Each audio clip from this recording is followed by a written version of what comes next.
When U.S. forces moved into Caracas and took Nicolas Maduro away, most of the world focused on the spectacle.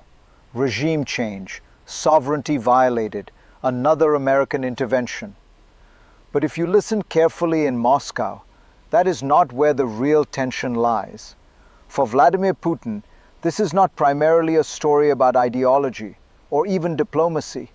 It is a story about systems, about oil, about pressure points that can quietly reshape power without firing a shot. Because behind the headlines, two questions are now hanging in the air.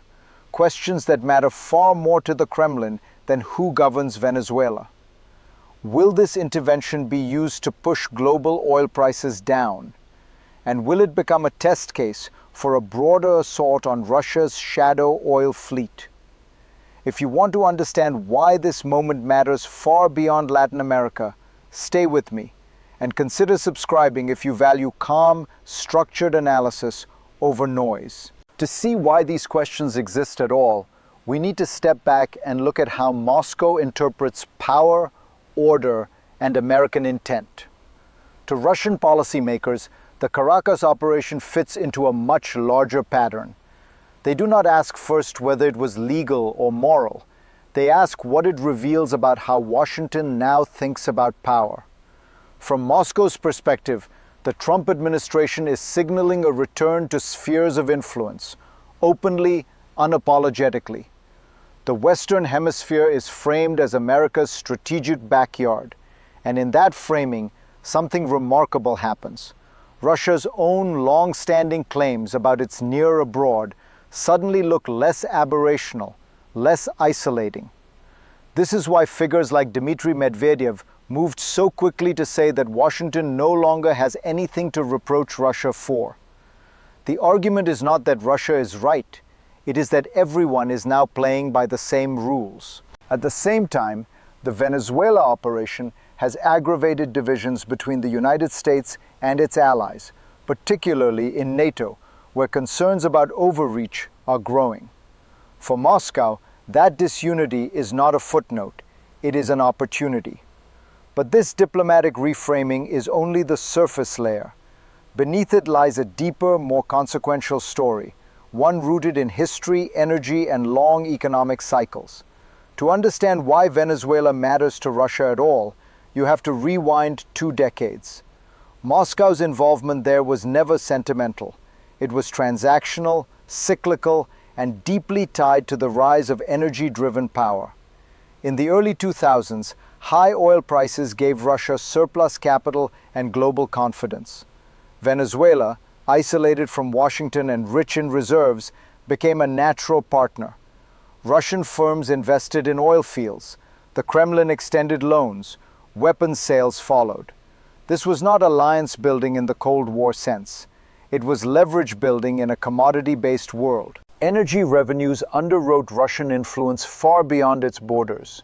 When oil was high, Russia could absorb inefficiencies, bad debts, even political risk.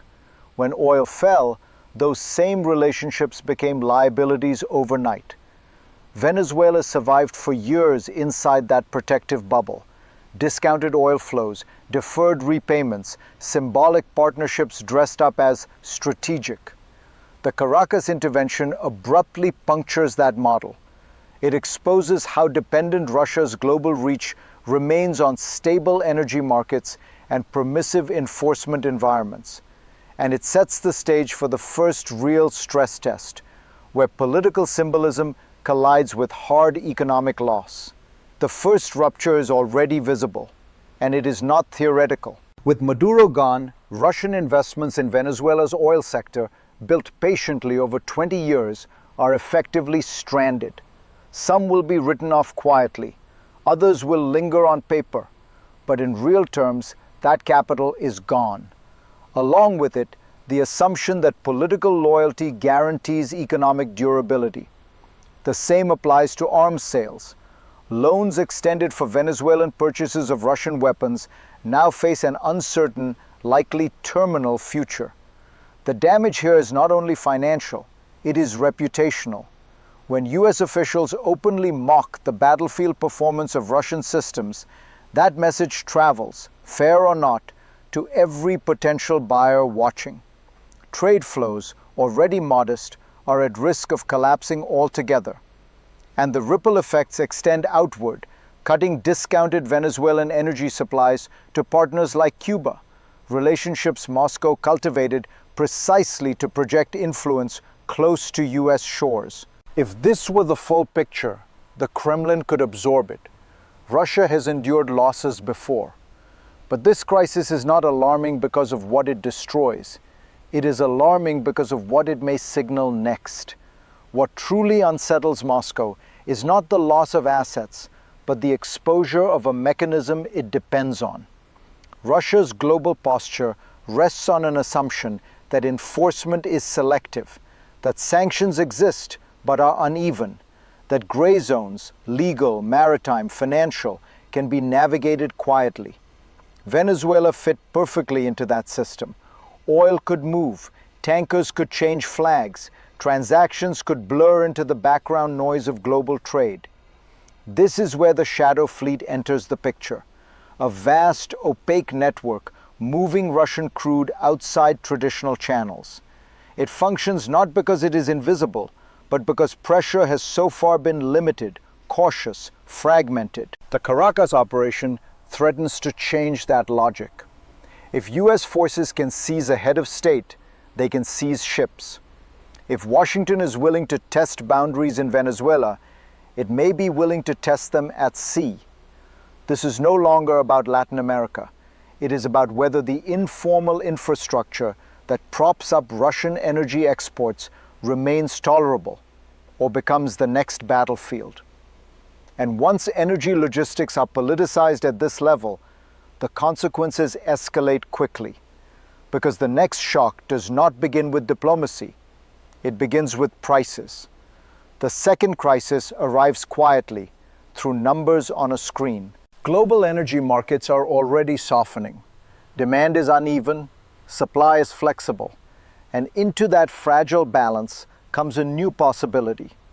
An America that does not merely sanction oil producers, but actively seeks to manage outcomes. Trump's language, that the United States will run Venezuela, raises a question Moscow cannot ignore. Is this about control or about price? For Putin, this is the nightmare scenario. Russian oil reportedly selling near $35 a barrel is not a talking point. It is a warning. At those levels, budgets strain. War becomes harder to finance. Political stability narrows. An intentional push to expand Venezuelan output, combined with pressure on Russian shipping, would not look dramatic. There would be no announcement, just margins tightening, revenues falling, choices shrinking. This is why Caracas matters more than Kyiv in this moment. Because oil prices do not argue, they do not negotiate, they simply work. And if this pressure converges with another front, one Russia hoped would remain contained, the system begins to crack. That front is Ukraine. Up to this point, the story can feel abstract. Ships, prices, strategy. But this is where it reaches you. Because when oil revenues fall, the pressure does not stay in ministries or balance sheets. It moves downward, into wages, into pensions, into the quiet calculations ordinary people make every day. If you live in Russia, this means fewer buffers, inflation that lingers, public spending that tightens without warning, a war that becomes heavier, not because it escalates, but because it lasts. You are asked to endure longer, with less explanation. And if you live outside Russia, you are not insulated either. Energy volatility does not respect borders. It reshapes prices, politics, and trust, slowly, then all at once. This is why the shadow fleet matters, why oil prices matter, why Venezuela, of all places, suddenly intersects with daily life far from Caracas. If this analysis helps you see those connections more clearly, share it. These systems only feel invisible until they touch you. Because once pressure reaches this level, it rarely stops at economics. It moves outward, across regions, alliances, and fault lines worldwide. On the global stage, the implications spread fast and unevenly. What happened in Caracas is being read not as an isolated intervention, but as a signal, one that different capitals interpret through their own vulnerabilities. For energy-producing states, the message is stark. Political protection is no longer assumed. Access to markets can be redefined abruptly. For consuming nations, volatility becomes the new constant, forcing choices between security and affordability. Geopolitically, the shockwaves intersect with existing fractures. NATO allies, already uneasy about unilateral moves, must now recalibrate unity under pressure.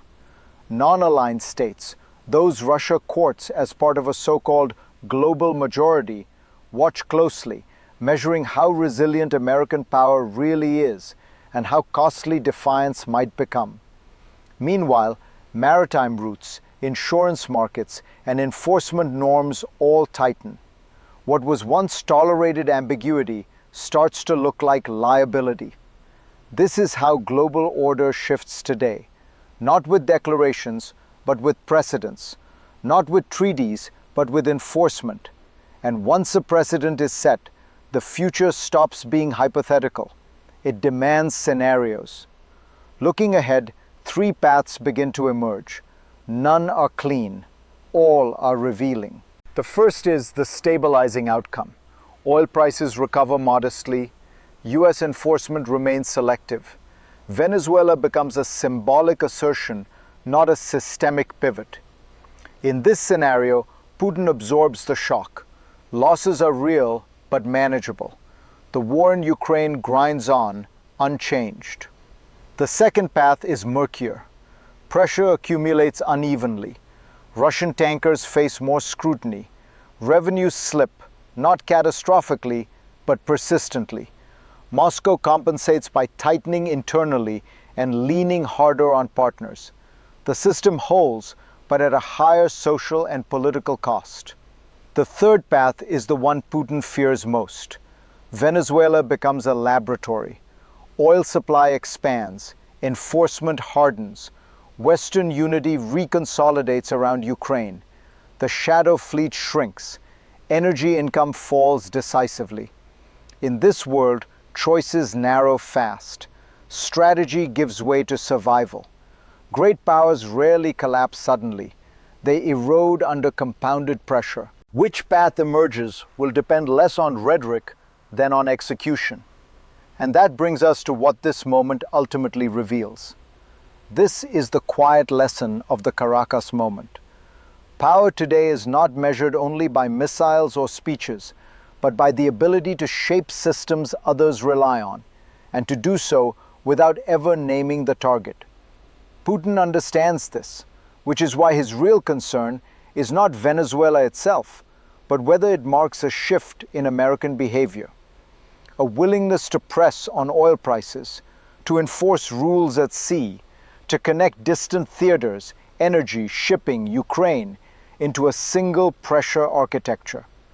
If that architecture hardens, the world becomes less forgiving for Russia, for Europe, for anyone whose stability depends on gray zones staying gray. History rarely announces turning points. It leaves signals. This may be one of them. If you want to keep seeing how global power actually works, beneath the slogans, beneath the noise, this is the moment to stay engaged.